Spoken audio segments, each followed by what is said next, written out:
G'day, Ziggy D here, and today I'm going to be giving away a budget Strafe Demon Hunter set to one of my viewers. For those of you who missed it, at the end of my Cinder Strafe build video, I announced that I would be building a budget set optimized for Strafe and that I would be giving it away to one needy viewer. I didn't mention this giveaway anywhere outside of the build video because I only wanted people who were really keen on strafing to apply for it. I said I would pick the person that was the neediest, and I wasn't expecting too many applications, but I actually received over 20. So, to make it as fair as possible, I picked the 6 worst, or best applicants depending on how you look at it, and then I simply rolled a dice to decide the winner from those. So before I announce the actual winner of the budget Strafe Demon Hunter set, I just want to point out that the footage you are seeing in the background is actually me farming in the set I'm going to be giving away. It doesn't quite have the DPS of my main set, but it feels really good and maintains Strafe uptime perfectly. I get a bit of slowdown when I come to elites, but I'm absolutely tearing through trash mobs in it. I also just want to point out that I've switched to Shadow Power Blood Moon instead of Smokescreen Breathe Deep, and if you saw my video covering the Lifesteal trick with Strafe, then you probably understand why. I also just want to reiterate that Strafe builds are only for farming low monster powers, usually 0 or 1. They are fast and fun, but you just can't keep up Strafe in higher monster powers due to the slowdown in health globe supply. I've had a few people still asking whether you could farm monster power 5 or higher with this build, and the answer is a resounding no. However, the good news is that the Strafe gear works pretty well with a more standard build, so if you want to go farm some keys or ubers, you can easily switch over to Hungering Arrow and Lightning Ball and have fun in this gear just the same. And now, without further ado, I'll announce the winner. Drumroll please. Sin, your Demon Hunter is the proud owner of this shiny new Strafe set.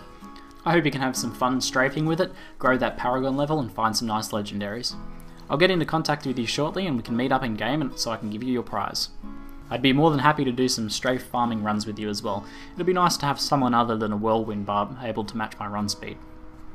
So, although that's the giveaway done, I also want to make this somewhat educational, so I'm going to go over each of the pieces I bought Sin, what stats to focus on in each slot, and how much each one of them cost.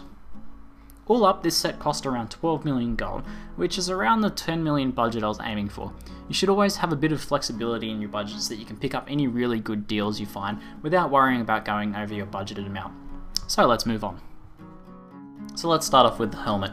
What I'm looking for in a helmet is just a nice mixture of dexterity, some resistances or vitality, not together because if you try to get them together it'll get really expensive, some crit chance for this build, and the socket, because we really want that to socket that ruby in for the experience bonus for Paragon leveling. Now I ended up getting this helmet for 300k, which is I was pretty happy with because this is a pretty decent helmet. It's got a good amount of all resist, some okay dexterity roll, and some physical resist, which you shouldn't undervalue because physical resist is easily the most important one for this build. Physical and fire resist are both very good for a Demon Hunter like this. So next up we have the shoulders, which are the pure defensive slot. Now I've chosen to go for a Vile Ward, but you could easily get just a rare shoulders with pretty similar stats to this. The only difference between the Vile Ward really is that it can roll higher dexterity, which makes what is essentially a defensive slot a little bit more offensive.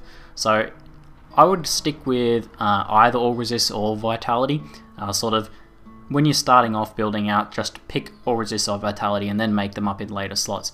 So I've gone with some more resist, a bit of intelligence is fine, I didn't search for that, but having that on there is fine because that equals more resistances.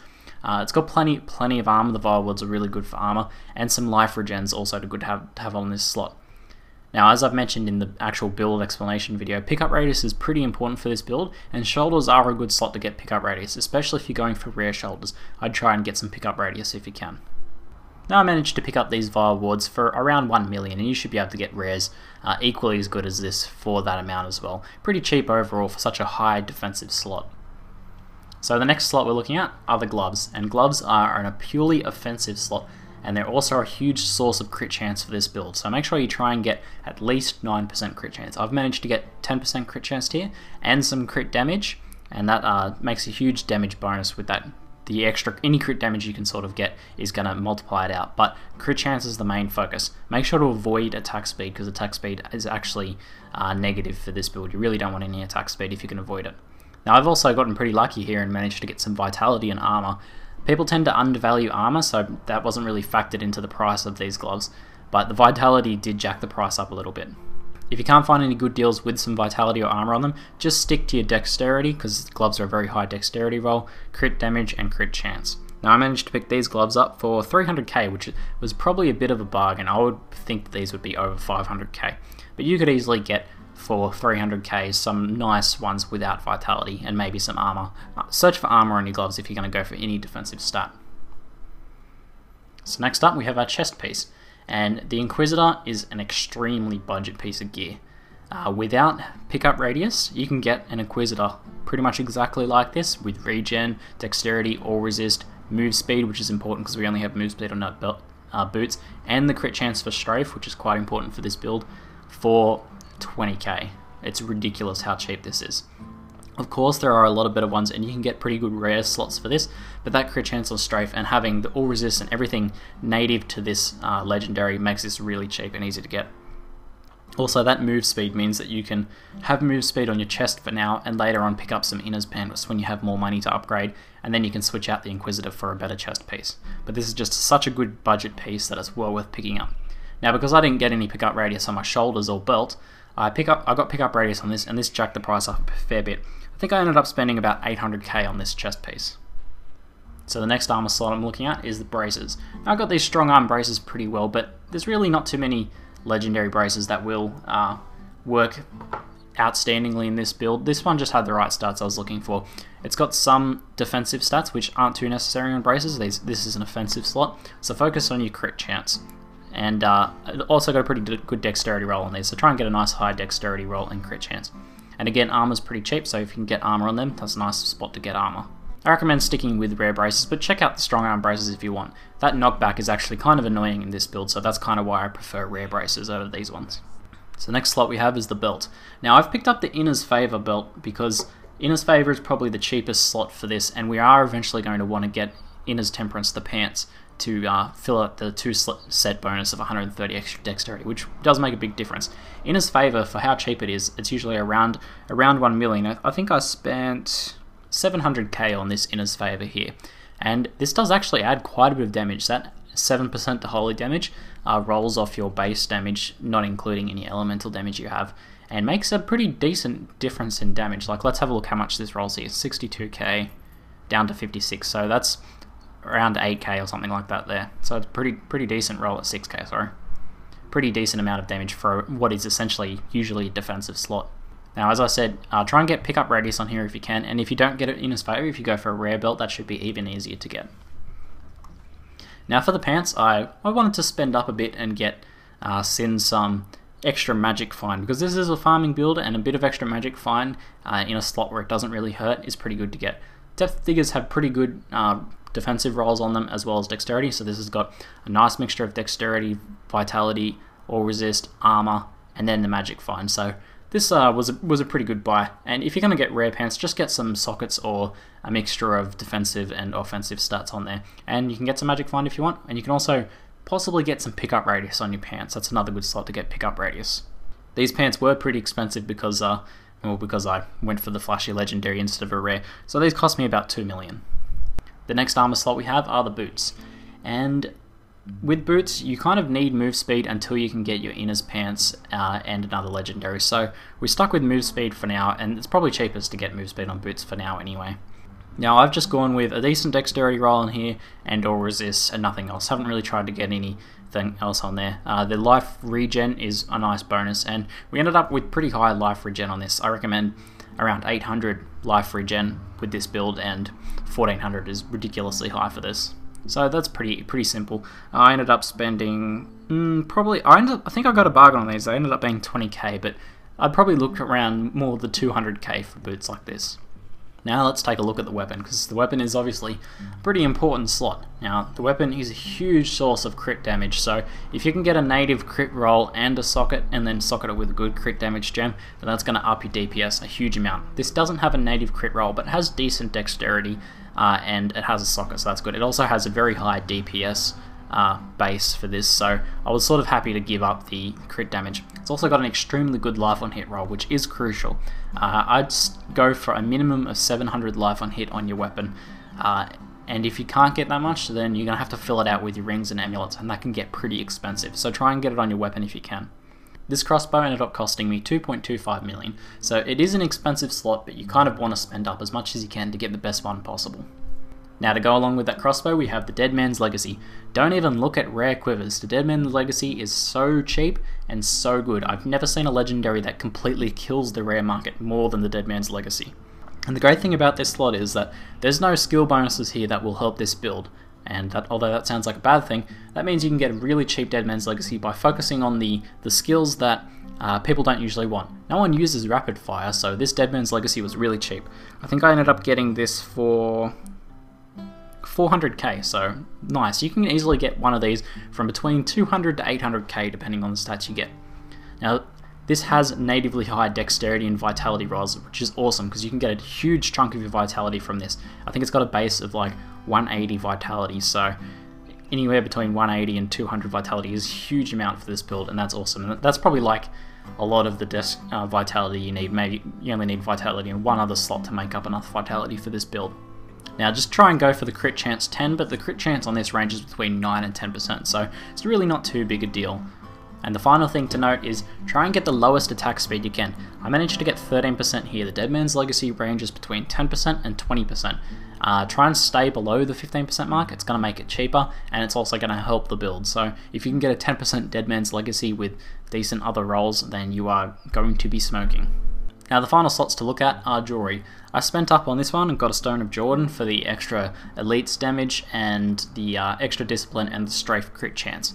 This means that we've got easily over the crit chance we need. 40% is probably a minimum, and combined with the Inquisitor with 8% and the Stone of Jordan with 6%, we've got an extra 14% over that, so we've got like 54%, ridiculous amount of crit chance for this build, more than enough. So you don't really need the Stone of Jordan. If you're going to get a rare ring, just get one with crit chance, maybe some crit damage to fill out your DPS a bit more, and some either dexterity or a defensive stat. Try not to get both, it'll get too expensive. So the Stone of Jordan is pretty expensive, and I managed to get this one for 2 million, and I would look around the 2 to 3 million for a Stone of Jordan, but they tend to vary a bit, so if you can watch for a while and snipe a good deal on it, then you should be able to get one for pretty cheap. The good thing is that the Strafe chance Stone of Jordans aren't too popular at the moment, so they're pretty cheap. However, if this build becomes wildly popular, they might get a bit more expensive, so try and get in early if you can. Now as for the other ring, I've just gotten as much crit chance as I could, a good amount of crit damage. I've just gone for a little bit of resist, and also the integer damage bonus makes a huge difference in your damage. People are still undervaluing that. It's starting to become more popular as people are realizing how much extra damage you can get from that, but 9 to 51 damage adds a ton of damage overall. Like, let's see how much difference this makes in there.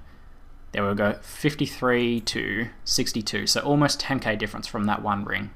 And then sort of the same deal for our amulet. I've actually gone for, instead of going for main stat, I've filled out the rest of my vitality on this one, so I've got a pretty high vitality roll. And vitality without a main stat on rings and amulets is actually really cheap. So instead of getting more crit chance, I already realized we had tons of crit chance, and this was the last slot that I looked at. You should always look at your jewelry last, so you can sort of fill out the stats you need. I've added a bit more life on here and got a very high crit damage roll. 100% is the max for amulets, I believe. I think it might have changed. Maybe 100%. Anyway, I've gone for 94% crit chance on here, some extra integer damage bonus, vitality, the resistances are not really a big deal, and I've also managed to get a socket. Now, people sometimes will undervalue sockets because a socket essentially equals the main stat, so although this was very cheap for not having any main stat on it, with the socket I can put main stat on it anyway and still keep it very cheap. Now for this amulet I only spent 500k, which I think this should be worth a lot more. This is worth a lot more to our character at least. So you should be able to get, if you look creatively for your amulet, fill out the stats you need and either go for vitality or main stat, and it's going to be very cheap. So let's talk about the next sort of steps that you can take to upgrade a set like this. This is mainly for Sin's benefit, but any other players that are sort of building a similar set to this should be able to follow along with this as well. Now the next thing I would look at getting is some Inner's Pants. They have a pretty high base amount, and you kind of want to save up 10 million to get the best pair you possibly can, but you can get one for between 6 and 8 million at a good time of the day.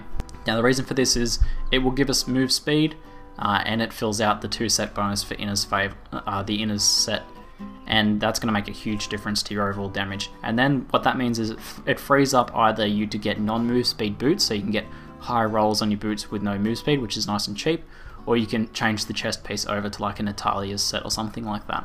So following on from what I just mentioned, the next thing to look at maybe is getting some Natalia's set. The chest piece, the helmet and the boots are probably all the best pieces to get for this build, and you'll be able to fill out you'll still be able to keep your 24% move speed and get some really nice bonuses. Yeah, so you get 7% crit chance bonus and another 120 dexterity for having 3 slots in the Natalia set, so that gets really effective there.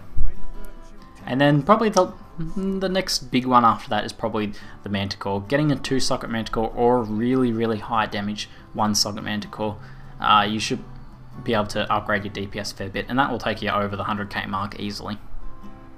So from this point onwards, you're sort of moving out of the budget set range, so you want to start doing smaller, single, larger upgrades. So saving up 10 million and then buying an upgrade rather than buying 1 million upgrades. So that's it for today. Hopefully you guys found this educational and entertaining, and congratulations to Sin for entering, and thanks to everyone who watched the Strafe build and is strafing. Feel free to ask any more questions you have about the Strafe build. I've been helping out a bunch of other people that sent me the messages who didn't win the set and things like that, so hopefully you guys found that all helpful, and feel free to ask me in the comments and I'll answer. That's it for today. I'm Ziggy D, and thanks for watching.